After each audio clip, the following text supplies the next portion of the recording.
Energy double होनी चाहिए और अभी और इंतजार है कि एक और परफॉर्मेंस आएगी। तो एक बार बात करेंगे जोर से, हेलो हिंदुस्तान, हेलो डीएक्सन, जिंदाबाद। Wow, thank you very much. आप लोगों ने इतिहास रचा है आज, इसके लिए आप बहुत बहुत प्रशंसा के अधिकारी हैं। तो जोरदार तालियां पहले अपने लिए बजा लीजिए आप जो 1 लाख लोग यहाँ इकट्ठा हुए हैं।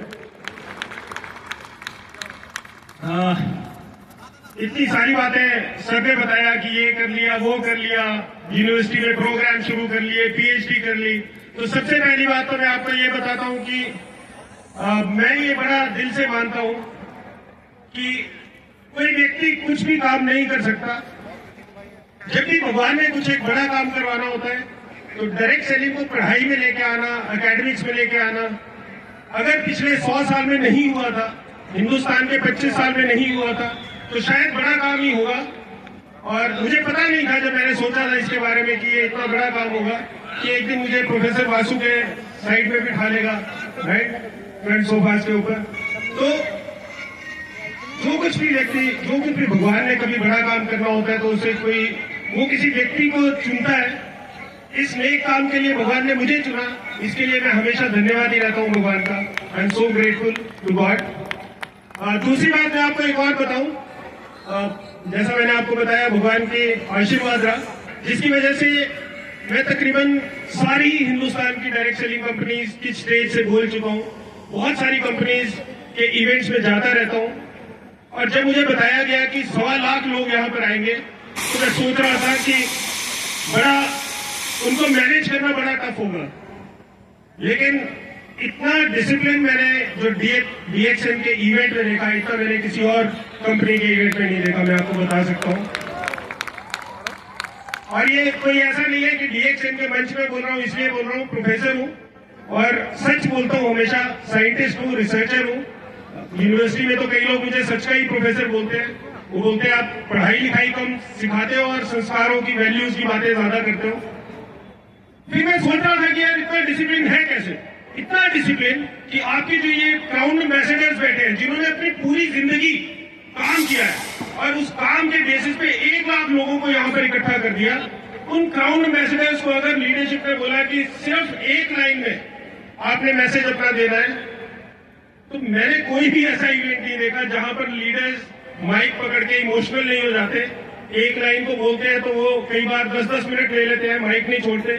लेकिन मजाल है, आपके लीडरशिप को भी मेरा सलाम है, एक भी क्राउन एम्बेसडर ऐसा नहीं था जिसने एक से दूसरी लाइन बोली हो। सो रियली अप्रिशिएट, बहुत जबरदस्त लग रहा है। मैं सोच रहा था इतना डिसिप्लिन आया कहां से।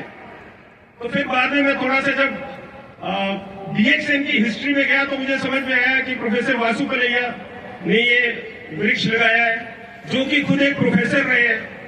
और जब एक प्रोफेसर कोई एक पौधा लगाता है या कोई एक कल्चर को बनाता है किसी ऑर्गेनाइजेशन के, तो उसमें डिसिप्लिन सबसे पहले होता है। दूसरी बात, जब मैं आपके लीडरशिप को सुन रहा था तो मुझे तो मतलब मैंने अलग फिर दोबारा से बहुत सारी कंपनीज के इवेंट्स देखे।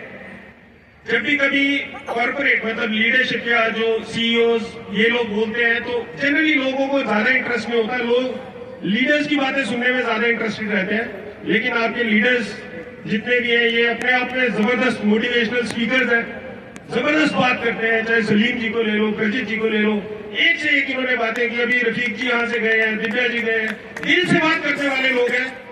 और मैं ये हमेशा मानता हूं कि जब एक व्यक्ति दिल से बोलता है तो लोग दिल से ही उसको सुनते हैं, और जब व्यक्ति गले से बोलता है तो लोग कानों से सुनते हैं।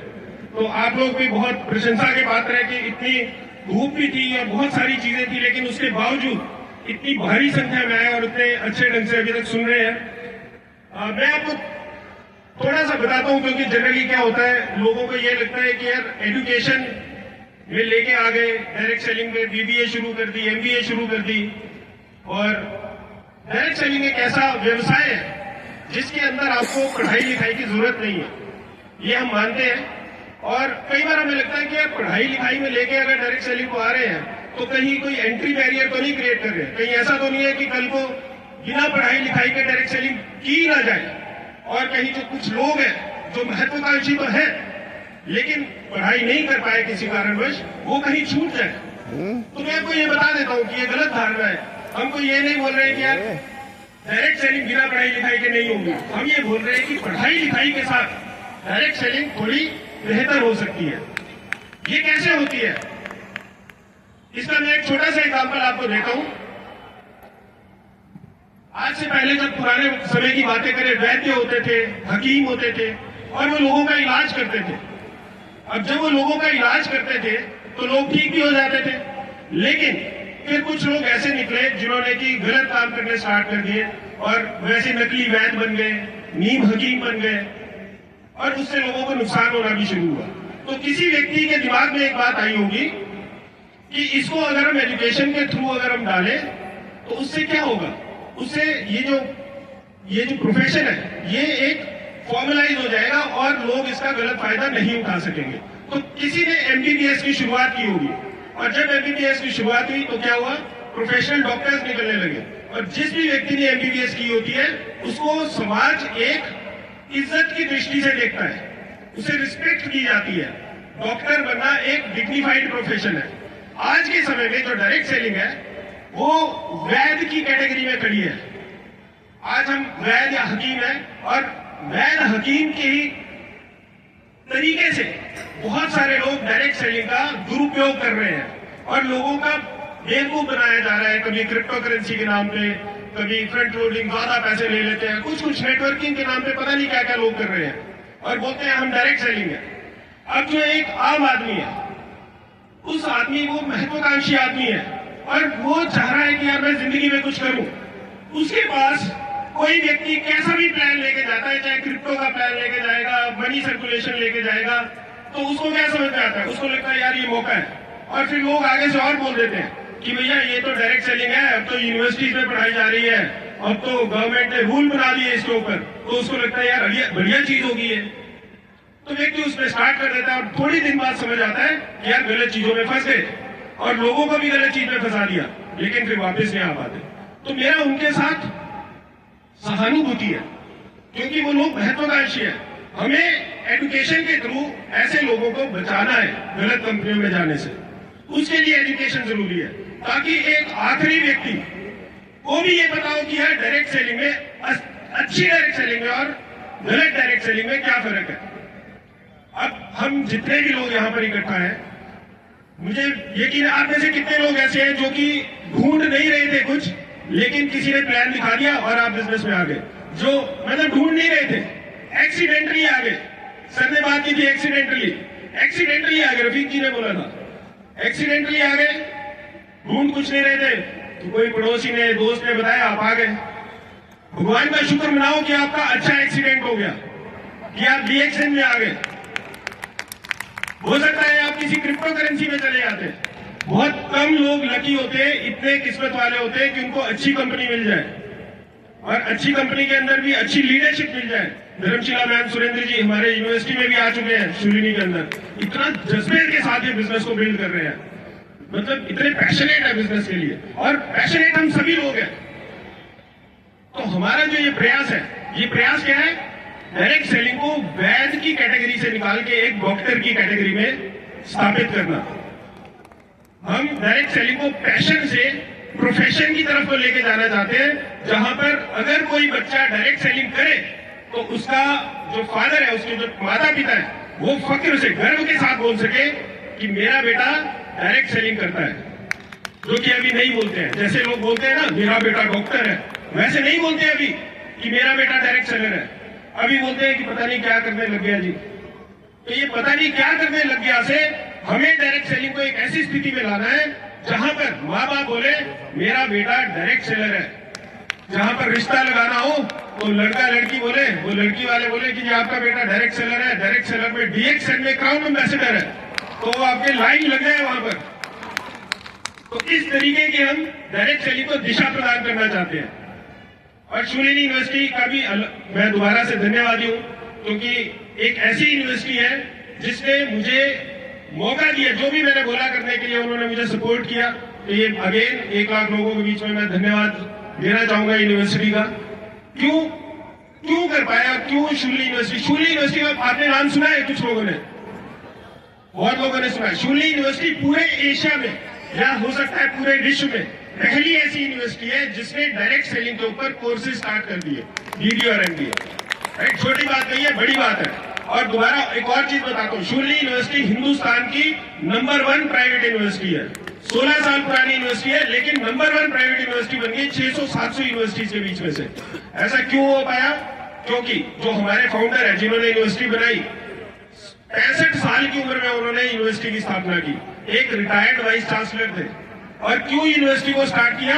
इसलिए यूनिवर्सिटी को स्टार्ट किया क्योंकि उन्हें लगता था कि यार बड़े बड़े शहरों के लोगों के पास तो मौका है अच्छे यूनिवर्सिटीज में पढ़ाई करने का, लेकिन छोटे शहरों के लोगों के पास, छोटे शहरों के बच्चों के पास अच्छी पढ़ाई लेने का मौका नहीं है। उन्होंने बोला मैं अच्छी कम पैसे में और छोटे गांव के बच्चों को, छोटे शहरों के बच्चों को अच्छी एजुकेशन दूंगा ताकि वो बहुत अच्छी तरह अपना जीवन यापन कर सके।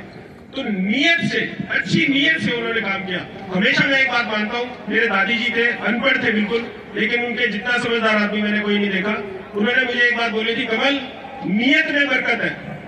और क्योंकि खोसला सर ने अच्छी नीयत के साथ यूनिवर्सिटी की स्थापना की, इसीलिए इतनी ऊंचाइयों पर पहुंची है। आज वही एग्जाम्पल मैं यहाँ देख रहा था। मैं आपको सच बात बता रहा हूँ, आपकी जो लीडरशिप है ना, मैंने ऐसी लीडरशिप नहीं देखी है। मैंने बहुत कंपनियों के साथ काम किया है। आप चाहे किस मर्जी की बात करो, मैं सुबह देख रहा था दिव्या जी ये ट्रैफिक को मैनेज कर रहे हैं कि चलो जी गाड़ियां यहाँ से ले जाओ, यहाँ से ले जाओ। कोई दूसरी कंपनी का कोई आईएमडी होता है तो वो क्या करता है, वो गाड़ी में बैठा होता है, फिर वो दूसरों, हाँ भाई ट्रैफिक क्यों फंस गया, क्या हो रहा है, ये खुद जाके ट्रैफिक मैनेज कर रहे हैं। ओनरशिप, ये सारी लीडरशिप ऐसा समझ के चलती है कि डीएक्सएन मेरी कंपनी है। और आप लोगों की भी सफलता का यही राज है कि आप डीएक्सएन को अपनी कंपनी लेके चलते हैं। इसी नीयत को बरकरार रखिएगा। मैं दिल से दुआ करता हूं कि आप लोग खूब तरक्की करो लाइफ के अंदर। मैं आपके और अक्षरा जी के बीच में ज्यादा नहीं रहना चाहूंगा, लेकिन ये भी जरूर मैं बोलना चाहूंगा, मैनेजमेंट से मैं रिक्वेस्ट करूंगा कि कुछ ऐसे लोग हैं जो कि डायरेक्ट सेलिंग में एजुकेशन लेना चाहते हैं, एमबी और बीबीएम करवाते हैं, ऑनलाइन होता है, घर में बैठ के आप कर सकते हो। शिक्षा कभी नुकसान नहीं देगी आपको, शिक्षा आपको आगे ही बढ़ा के जाएगी। और मैं आपको ये यकीन दिला सकता हूं, अगर आप में से कोई भी व्यक्ति बीबीएमबीए करता है, आपको 99% डायरेक्ट सेलर से ज्यादा पता होगा डायरेक्ट सेलिंग के बारे में। ये मेरा आपको विश्वास है, मैं आपको विश्वास दिला सकता हूं इसके बारे में। So thank you very much.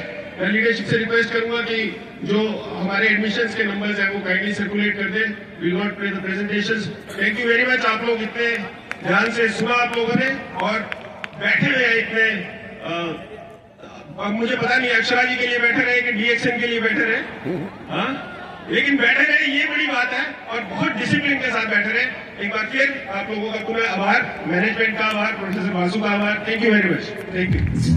Thank you, sir. Thanks a lot.